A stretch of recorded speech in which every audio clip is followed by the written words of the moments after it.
Hello, my peoples, what's up? Welcome to Shelf Stories, a channel that tells tales from games, books, and life.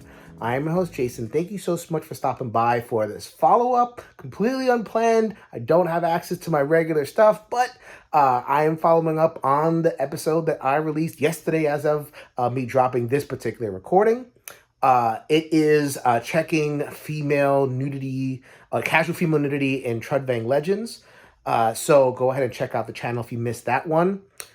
I have to post a follow-up because there is no longer, at least for now, casual female nudity in Trudvang Legends because of the conversation that was happening on BGG, on the Kickstarter page, and elsewhere. The CMON decided to just, cut and paste, a stealth edit, as it were, did not announce change. You just all of a sudden you press the link to the current rulebook, and there is now, instead of the naked female pixie, there is now a raven. Just a completely different thing. So, I mean, I want to give full credit to Robin. Robin is the member of the One Stop Co-op Shop Discord community. She was a backer of the game. She posted on Kickstarter. She posted on BGG. She endured the heat of the backlash because she really felt strongly about that the picture made her uncomfortable for various reasons. And we'll go into, again, what those reasons were, because I think people are just not getting it, what the actual reason was. But she, put herself out there. And I wouldn't have noticed. I'll just point blank, totally honest. I wouldn't have noticed, or I wouldn't have thought it was such a big deal if I hadn't heard from her voice and processed a little bit with her. She got a chance to talk about what made her comfortable. I was like, yep, I totally agree with that. Made some videos, and I was happy to be part of that process. But all credit due to Robin for initiating that. So a couple of things, and I think I'm going to kind of break it up into 4 pieces. One, this was not a cancellation. This is editing, right? And so this kind of makes me crazy. But it's like, okay, there's a certain segment of the board gaming audience when it's they think that whenever it's a woman, a POC, or LGBTQ marginalized person speaking up, that any change that they request is a cancellation, and they're doing it by force. And to me, it's like, this is editing. Someone could have said, I don't like the look of that ogre over there. I've changed that out for something else. And that would have made that change too. They're probably making changes to the rule book as we speak. Or they're changing numbers because the math doesn't add up, or they're editing the proofreading, like there's so many edits that go into a rule book. A rule book is just changes from day to day. So, but yet for whatever reason, because when the requested change comes from these marginalized audiences, now we're not talking about editing anymore. We're talking about canceling. This CMON is canceled. They lost out. They were bullied, and we're gamers too. We want to feel comfortable in our games. The requested change had nothing to do with taking anybody's game away, ruining anybody's fun. It was, this thing made me uncomfortable. Is there something else that we could put there instead? And it's perfectly fine. Most people aren't going to even notice the change. So that's the first thing. This was not a cancellation at all. And I know we're going to be talking about that concept just on and on and on. But that was, just kind of there. Number 2, the pushback towards Robin. Some of that is embarrassing. I'll be perfectly honest. I'm embarrassed as a man. Some of the ways in which Robin was treated, the dismissal of her perspective. Here's a picture.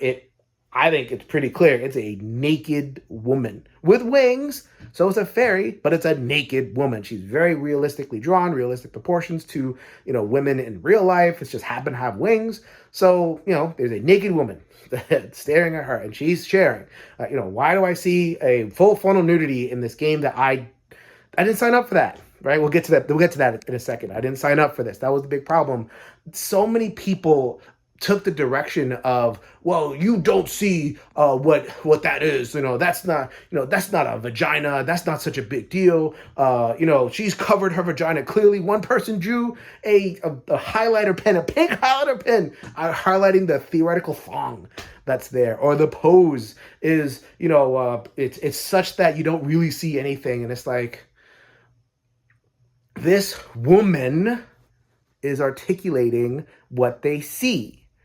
And because there's so many men who feel like if they accept that, then that means that they have to give up their game or get something taken away from them. Then now all of a sudden it's like, okay, now we can't just deal with the thing on the ground. When we talk about this, we have to denigrate a woman's perspective. And I've talked about that a couple times. I've experienced that myself, articulating my cultural criticisms, but to see it, to see how hard it is for a woman to post and share her perspective, and to see the hot dragon breath of men, mostly men, just, completely bulldoze her perspective was just embarrassing. It really was.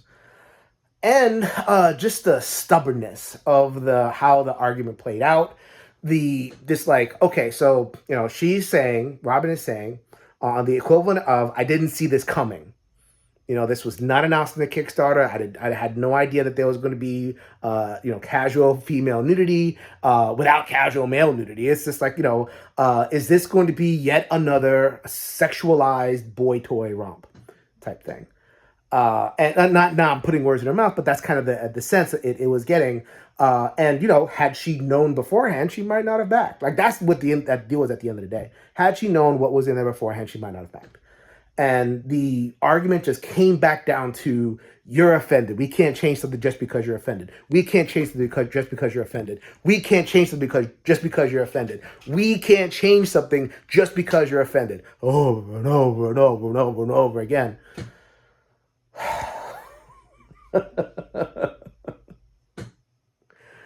Oh man, I don't know how women do it. I don't know how, in the face of that, I don't know how we have any women at all in the hobby. At least ones that are willing to speak up and use their voice.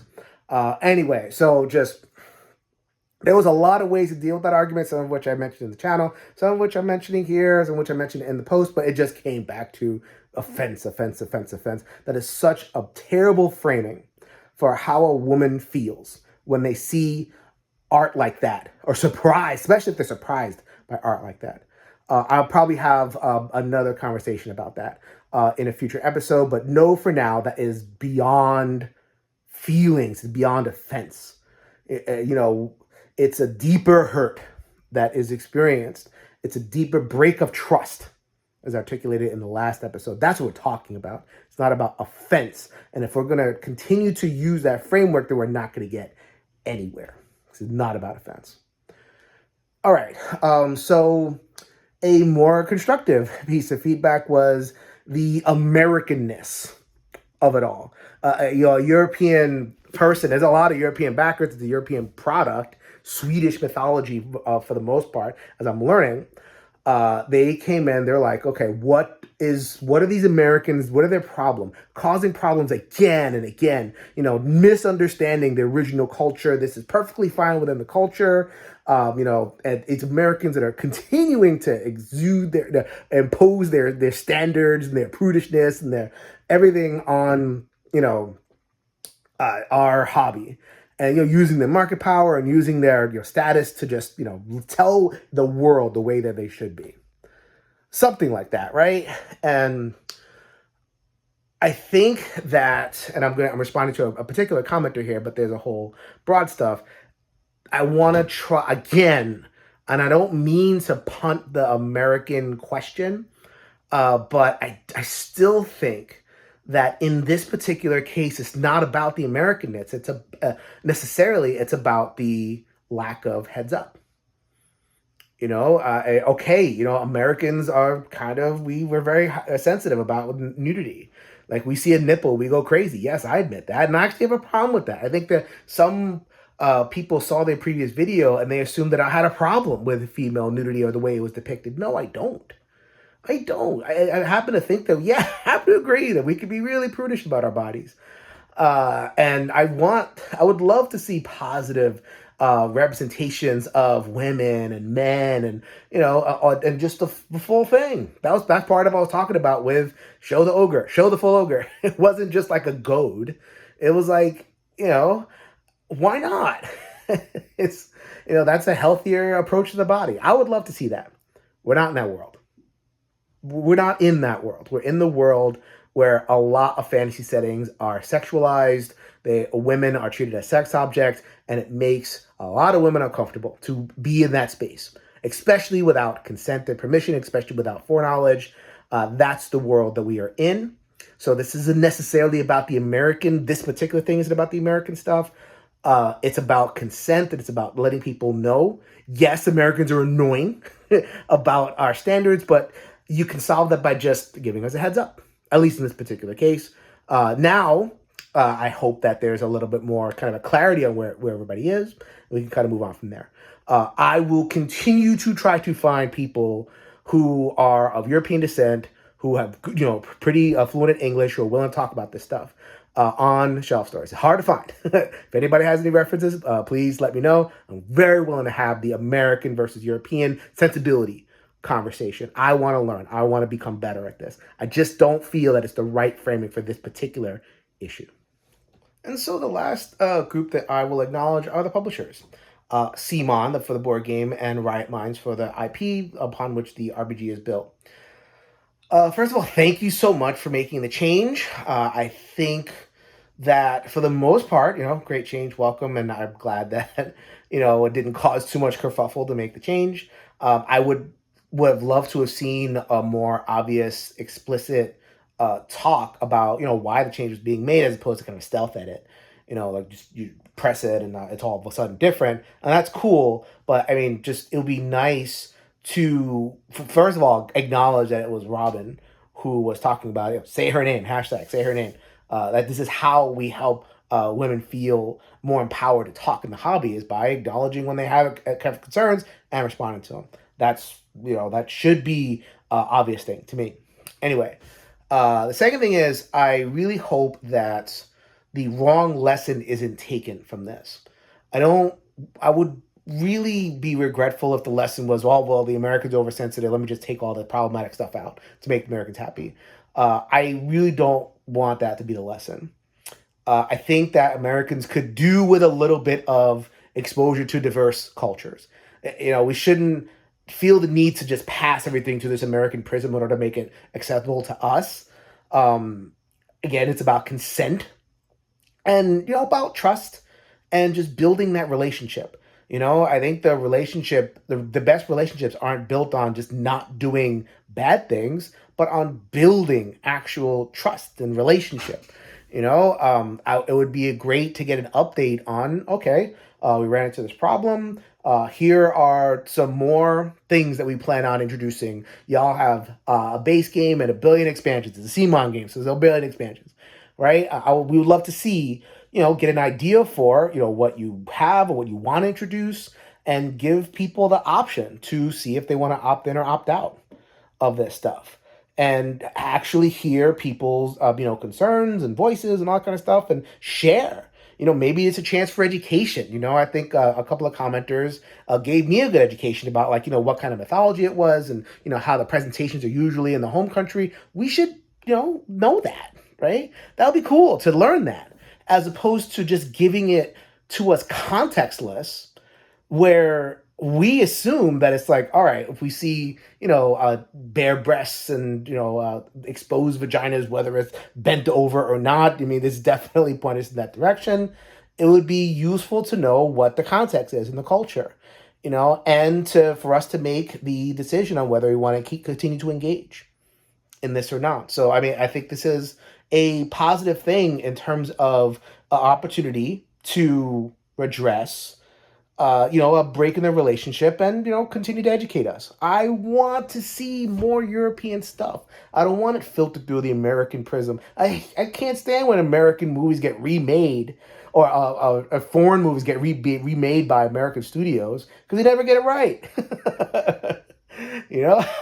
I love genuine diversity. I don't just want the American version of diversity, at least for me. And I think that a lot of the commenters, especially Robin, would agree. I think it would be appreciated if that effort was made at education and trust building, and just being open and honest and transparent about what's coming.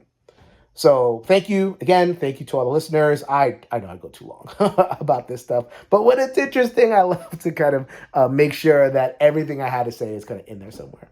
So thank you very much. If you could change your mind, you can change the world, people. Just saw it. Change the mind and we change the world in a little bit at a time. So until next time, later, everybody.